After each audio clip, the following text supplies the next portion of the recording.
Welcome along to our latest Loose Pool podcast. It's been a few weeks since we announced the Mosconi Cup team, so we've let the dust settle and we've got a little bit of reaction now from both corners. In the neutral corner from Matchroom Multisport, well, sort of neutral, is MD Emily Fraser. In the blue corner is the European vice-captain, Karl Boys. And in the red corner for the defending champions, Team USA vice-captain, Joey Gray. Great to see you all. It's been a few weeks since we've done one of these. Karl, I'll jump to you first because it was probably America who had the most surprise of the announcements in the teams. For anyone who's not seen it, if you've been living under a rock for the last few weeks, well, Team Europe is Fedor Gorst, it's Jason Shaw, it's Joshua Filler, Albin Alshant and Clenty Catchy. Team USA, Shane Van Boning, Skylar Woodward, Justin Bergman, Billy Thorpe, and perhaps the surprise one, Karl, was Chris Robinson. What was your initial reaction to that? To be fair, I did think they was going to pick the same team because obviously, you know, they've won the last 2 years. Tyler last year probably didn't play his best pool, but certainly the year before, that match against Neil sort of, you know, kick-started America and massively helped them win. So I was a little bit shocked, but having reflected on it and thought about it, I'm not massively shocked, to be fair, because, you know, as I said, Tyler didn't do too good last year. Don't know much about Chris's game, so it's hard to slate the kid because I've never seen him play. Obviously, Jeremy and Joey exotic. They've seen him, and you know they've seen him behind the scenes, so they expect big things. And the thing is, I've done a lot of commentary with Jeremy, and he's very knowledgeable. So you know, he's not going to pick someone of your standard, Nick. Let's say so. You know, he's a surprise package. And one thing I will say is I'm kind of happy because I always like to see the rookies, see how a rookie performs. So, you know, it's good. I like it. It's a good pick. Well, that was pretty political of you there, Karl. What was your reaction to Chris? I think when JJ sent me the message saying, oh, like it was really long-winded, and I was like, trying to read it, and I just sat there and like I said it to you in the office, Nick, and I was like, oh my fucking god, like this is gonna go down like crazy. Like obviously I don't really know who's the better player, for instance. All I care about is that it's competitive at the end of the day. But also I think it's fantastic because it went down like a storm, like on social media, because no one was expecting it. Everyone was expecting the same team. So was I. I personally think Chris probably gels with that kind of team better. So I can totally understand why JJ and Joey have gone with Chris, 100%. I get it. I think it's a little bit risky, but I mean, I think everyone knows that I like that at the end of the day. So I think it's a ballsy move, and I really hope he does well at the event. So I'm cheering him on. Yeah, exactly. It's ballsy. I guess, Joey, I mean, speaking to JJ, doing all the announcements that I was doing, I did get the sense that Chris was very close, and speaking to Chris as well, he speaks very well. We know he's got good fundamentals. He had a good start to the year in competition as well, and he's been in and around Team USA for a few years, working with Johan previously as well, although not getting onto the team. And yeah, Joey, it is, as Emily says, it's a bit ballsy because yourself and Jeremy could easily have just stuck with the winning team from last year, and if it didn't work out, you say, well, look, who else would we have picked? Of course, we stuck with the winning team and it didn't work out, but it's a bold move. Is it a risk I'm sure you think must be going to pay off? Yeah, you know, I mean, I think at the end of the day, you know, what makes a good coach is somebody who's willing to take a little bit of a chance. And Chris, you know, we were really, really searching for a mindset, somebody that we felt was really, really going to pair up really well with the team and who is transcending to a higher level. You know, he listens very well. He performs excellent. I mean, you know, he was really, really high in the points rankings already, and he was starting to reach that next level. It seemed like in the past few years, he was really trending into a new area. And I think with me and Jeremy's help, he's really going to get to where he needs to go. And I think he's got so much potential. And I think that we were reaching for something that we needed to change. And even though we had won previous years, you know, I mean, I really felt like we weren't losing a whole lot by picking Chris, but we've got a lot to gain. And, you know, I think that picking a wild card, a lot of people were really, really surprised. And yeah, we got some grief, but we also got some applause. But I think it was something that needed to happen. Of course, whenever you pick a wild card, there's always going to be a few players who miss out, and people who follow and support those players will feel that they should be in the team. Karl, I'm sure you saw it on the European team as well. I'm sure, you know, there were with probably 3 or 4 more players who could have made that European team in another year and would still be a very strong team. Your thoughts, Karl, on the 5 that you picked? I sense that you and Alex were probably quite close on which 5 you would go with. Yeah, right from the off, he sort of said to me, pick your 5 right now, even before we knew, about all this COVID thingy that's kicked off. So we were pretty much on the same track. And, a lot of things on social media, a lot of people thought I was going to pick Darren or suggest Darren. And, we did mention him. We did speak about Darren, but we just felt that, Catch, he's played in the last 2. He's done great in the singles. He's not done too good in the doubles, but we feel like, we're attacking him from a different point this year. And, we're trying to get into his personality. We're not, worried about his pool. It's more just trying to get his personality out and, gel with the team. And, we wanted to go with a young team at the end of the day. And it's probably the youngest European team, ever that's been assembled. And, we're trying to build for the future, so the future European pool's looking good, because at the end of the day, they're all young lads. So, that's what the decision was about. And I do believe Katchi will be, a Mosconi legend in years to come. He's still a young lad, and, it's just getting him to work with the lads. And, we're all having good banter on the Zoom chats, and, things are going well. Karl mentioned Katchi's personality. He absolutely is a player with plenty of personality. He must be a bit of a promoter's dream to have in the Mosconi Cup. Yeah, and I'm really sorry, Karl was talking, but the boxing's on at the moment. I'm just literally just turning it around, just so you don't think I'm crazy.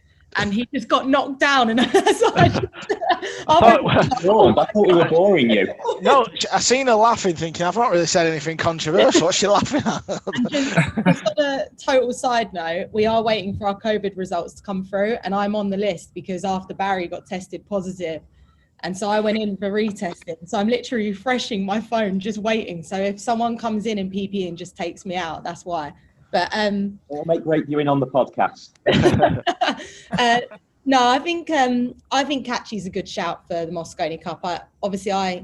I make fun out of him quite a lot. I mean, anyone who's got a tattoo saying perfection on his neck needs a shake in the head a little bit. But What, you don't have one? But there's one thing about him, is that he doesn't quite get his personality across, but he is like a young gun for the event, and I think he's ideal for something like the Mosconi Cup.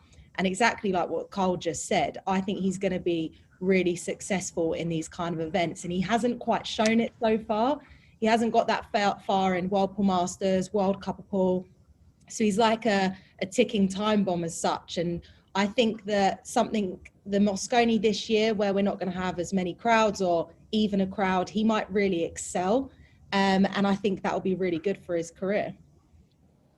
Well, we've spoken a lot the last few weeks, especially with the captains, about the selections and the picks. And Karl, we've had your views on Off the Rail as well. I'm going to shake things up a little bit now and just ask you a slightly left field question. Oh, it's not that strange.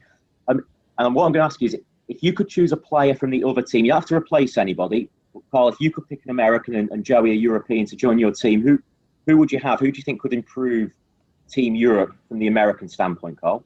I'd pick Skylar Woodward. I think, he played in the Mosconi when I was playing, and, he didn't do himself any justice back then. And, certainly the last few years he's knuckled down and obviously practiced a lot, and he's certainly the type of character who loves, the TV table in the arena. So, yeah, Skylar, I'd pick him. I couldn't agree with you more, Karl. I think Skylar's become Mr. Mosconi for Team USA in the last few years. He really stands up at the event and he's counted. And Joey, yourself, the same question, but the other way around. If you could add a European as a 6th member for Team USA, who are you taking?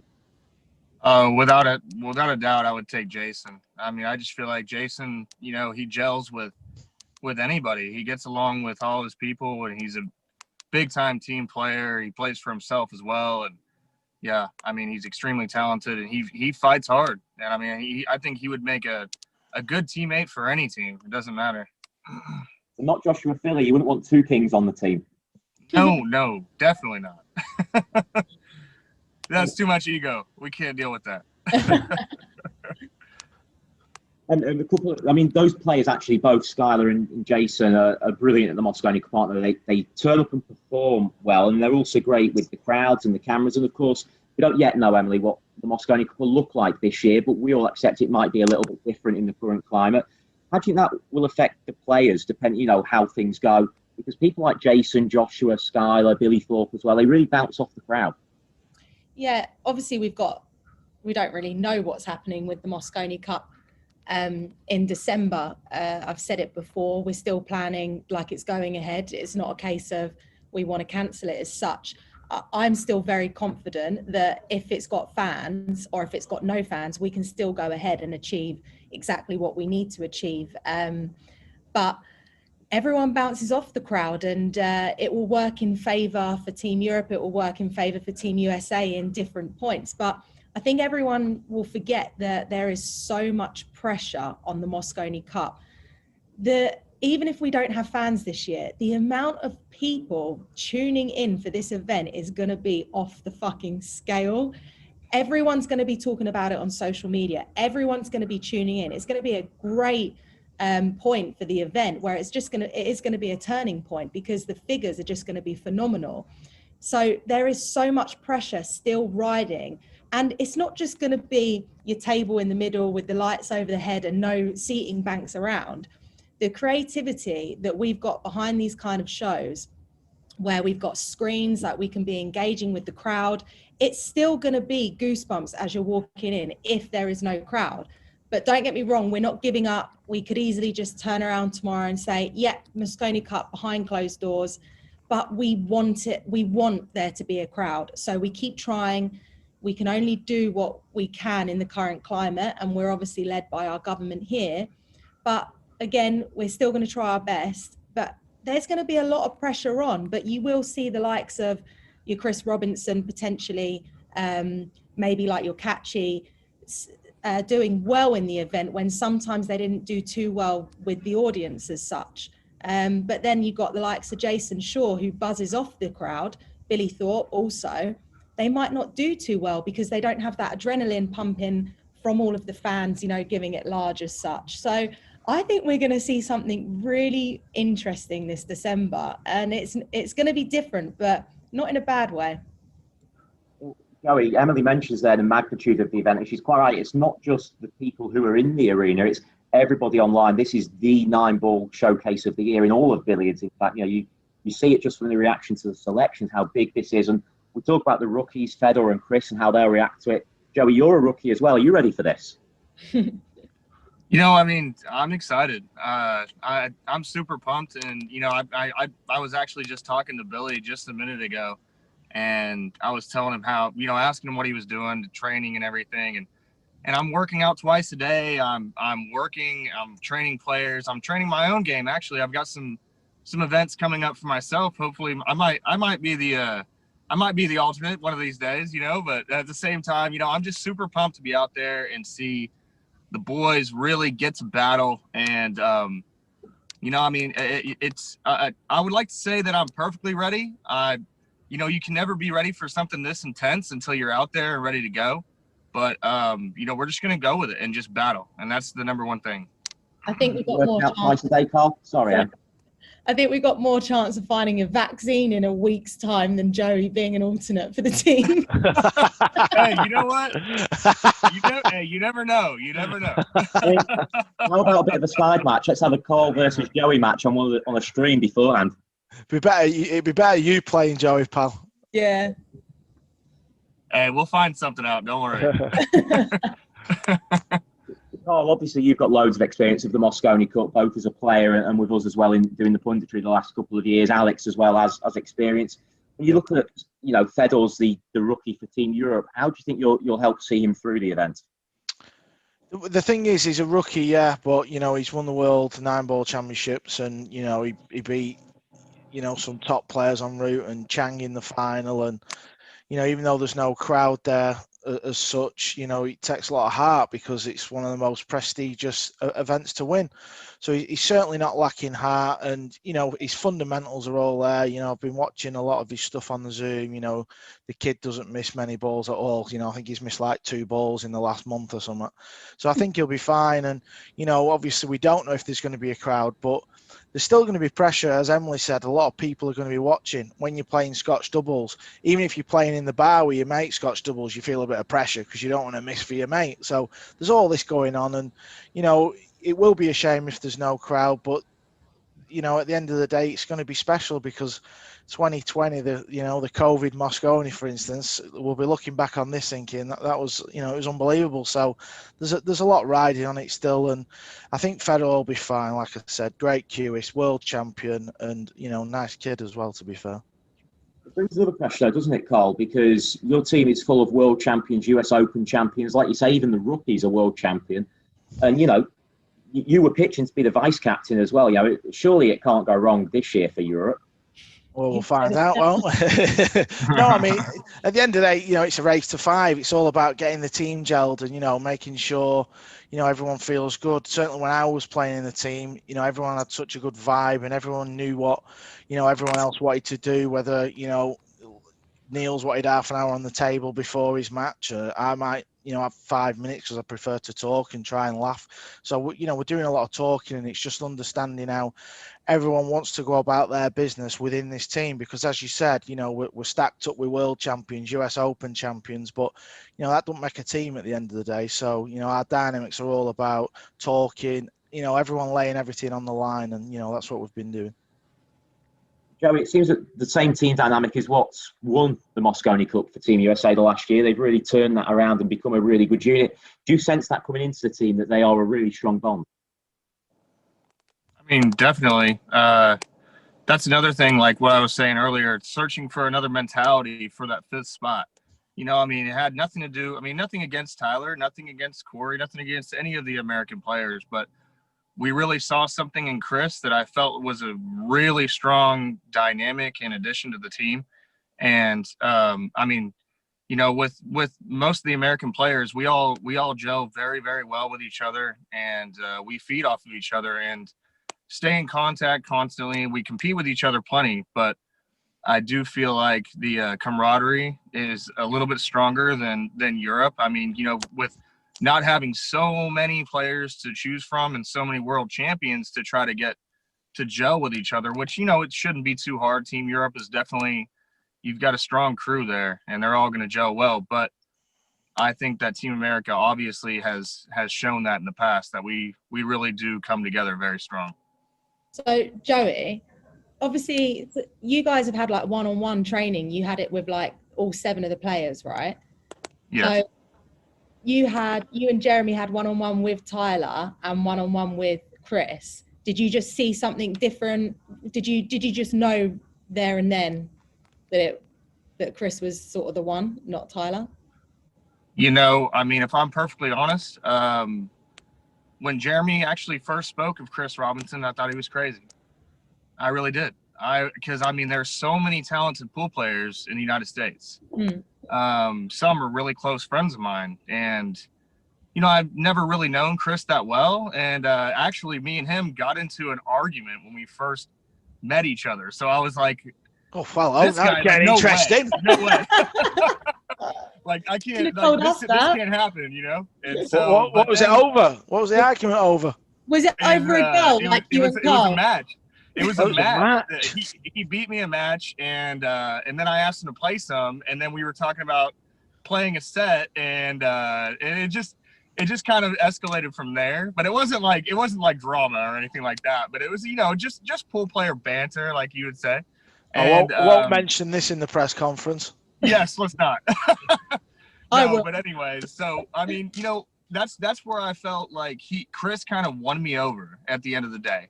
And it wasn't with anything he said, and it was before I was actually selected to be vice captain. Me and him had a conversation one time at a pool tournament, and he said, "You know what? I want my pool playing to do the talking. I don't want anybody to pick me over favoritism or my personality or anything like that." He was like, "I really want my pool playing to get me on the team."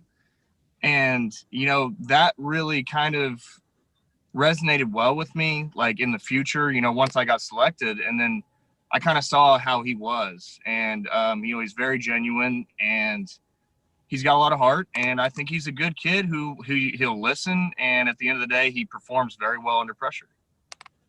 Oh, I'm sure we'll see about that. I think we will see. That's for everybody, but I do think that Chris, he did some things while we were in the training that he really showed, he made some adjustments and some changes very, very quickly, and he responded well to listening to me and Jeremy.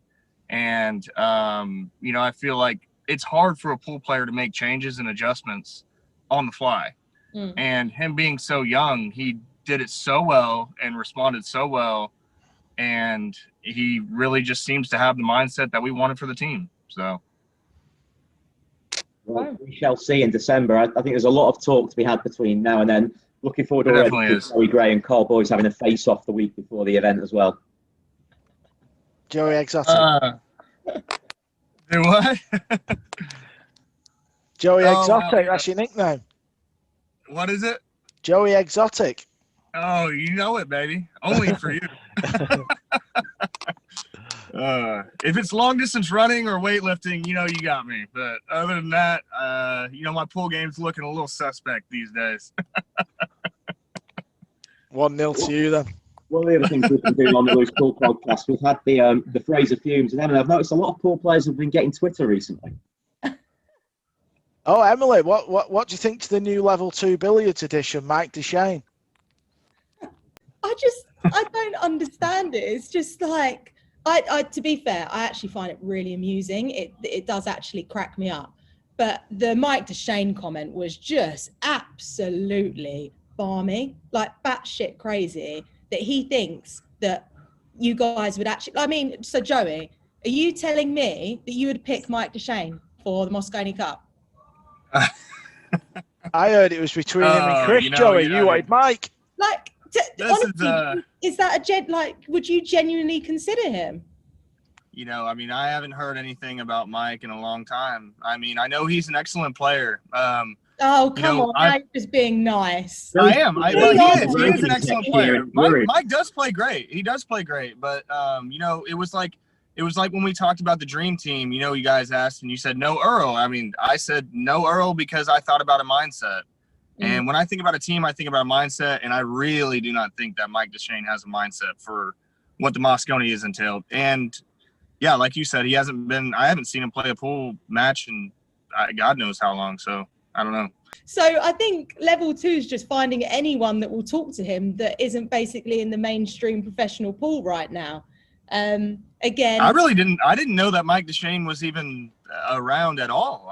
This is the first I've heard about him. So well, he's obviously bored, and he's do you know what? He just needs to retire or something, because hey, you know what? That's when you say don't go away mad, just go away. But that was just, look, I got nothing against Jay.